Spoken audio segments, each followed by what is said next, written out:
Alright, hello, it's Major Croy.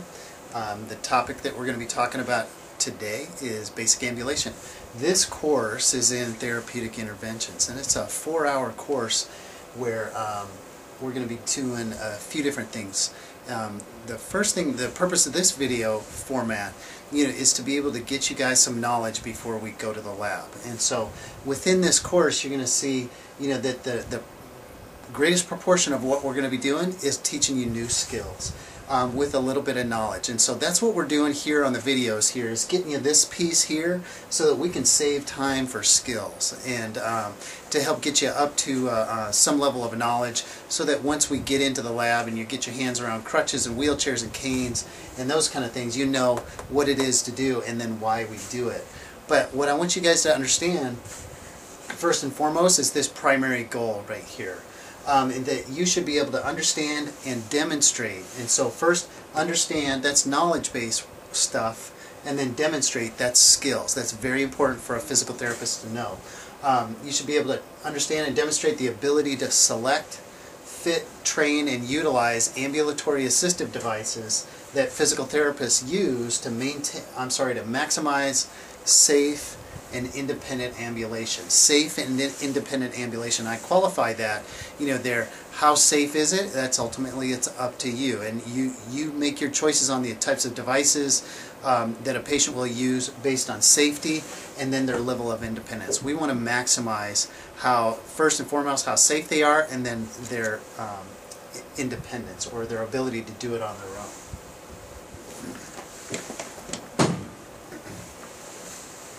Alright, so here early on in the DP2 program, as well as throughout the program, you're going to get this thing, it's called concept integration, where we want you to take different pieces of the content that we give you through the courses, and we want you to start putting those things together. And so with this one, with handling and positioning and basic ambulation, you're going to see biomechanical concepts here. And so what you're learning then in that course, you're going to be learning about gravity. When you're ambulating with patients, Isaac Newton is always present. You are always going to be dealing with gravity. Patients may be heavy, they may be weak, they have a difficult time standing up, they may need to be lifted, they may have altered weight bearing on a limb, and so gravity is always something you're going to have to be concerned with. Secondly, base of support is very important. A patient that has impaired balance, you need to widen out their base of support, and so that's something that a physical therapist has to take into account. Also, balance and friction. Balance being someone's ability to hold themselves upright, or their inability to hold themselves upright. They may be wobbly over towards the right, and so you need to be able to provide some support, whether it be a cane, a crutch, or yourself over there as you're ambulating with them. And so balance is something you got to watch out for. Friction. Friction is important. As you're walking and your shoes slide along or walk along the floor, you want some friction there. However, when you're standing a patient up out of a wheelchair, or their skin is rubbing up against something, and they may be sick or injured or elderly, and they have friable skin, you don't want any friction there, because that could injure them worse. And so safety is always an important thing. So biomechanics, remember that.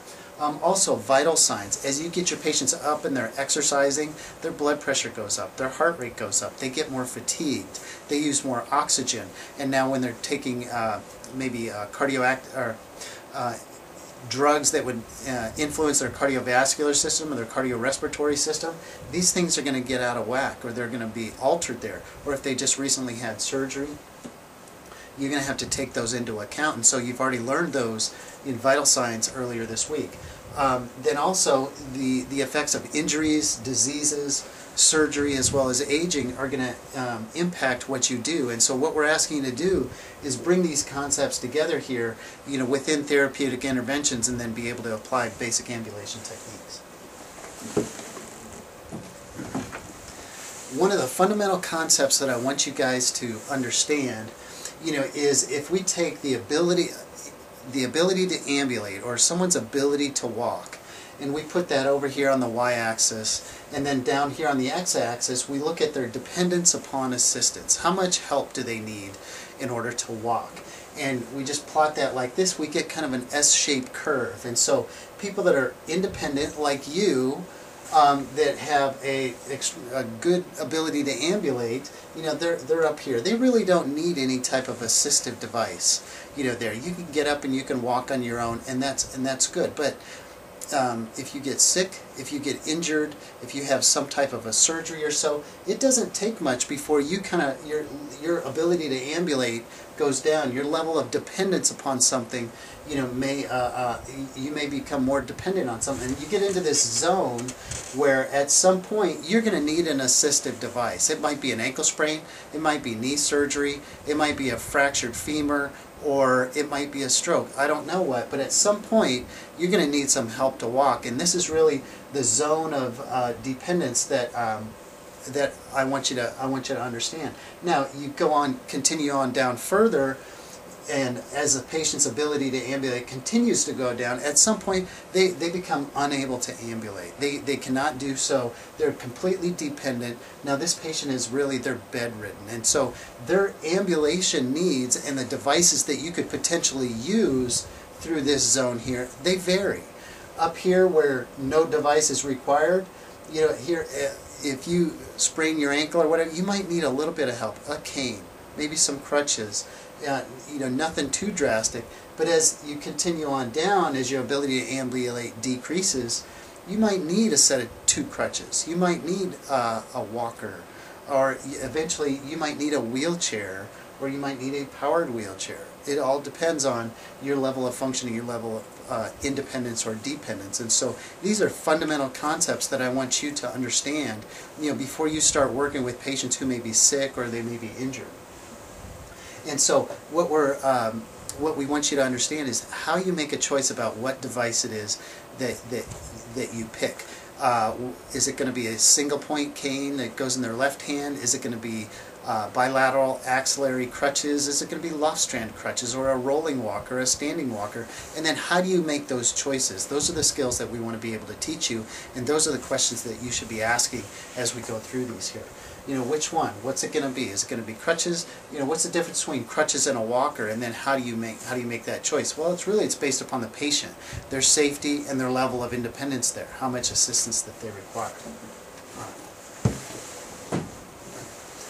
All right, so going through this specifically, the devices and the skills that we are going to use. First, the ambulatory assistive devices. You're going to have to select one of these, right? And in your practical, this is what you're going to be asked to do is select one of these devices. It might be a cane, a single tip cane, or a quad cane that has 4 points on the floor, and it might be more stable.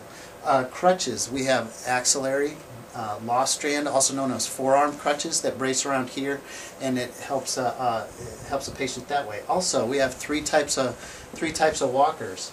Standard or rolling, standard walker, which is a 4-point walker that patients pick up and they advance, or a rolling walker that has wheels and they can move that along. And then there's also a thing that's called a Hemi walker. It's not like a Hemi, like a Dodge Hemi. It's a Hemi, like a half walker. And then also we're going to be discussing wheelchairs. And so you can see that, from canes to crutches to walkers to wheelchairs, and then we also have something called parallel bars. These are up in our lab upstairs. All of these devices, they are available for you to use and practice on, and I encourage you to do that. You're going to be required to measure, adjust, and fit all of these devices to the patient based on their level of function. You're going to be required to demonstrate transfer skills. Transfer means moving from one position to another. Obviously, with a patient who's sitting in a wheelchair, you got to transfer them from sitting up to a standing position. That requires a good amount of skill, and it requires planning. Vital signs. You'll have to monitor a patient's vital signs. After you ambulate them, if they're demonstrating that they're out of breath, you need to be able to count their respirations. You need to be able to take their pulse. You need to be able to ascertain, what their vital signs are. Take a blood pressure. You're also going to be required to determine the level of assistance that is required. A patient who requires minimal assistance, you just might have a gait belt and you just might be just standing by there. They're overall, on the level of function, they're high. They don't need much help, but they need some, just a standby assistance for balance.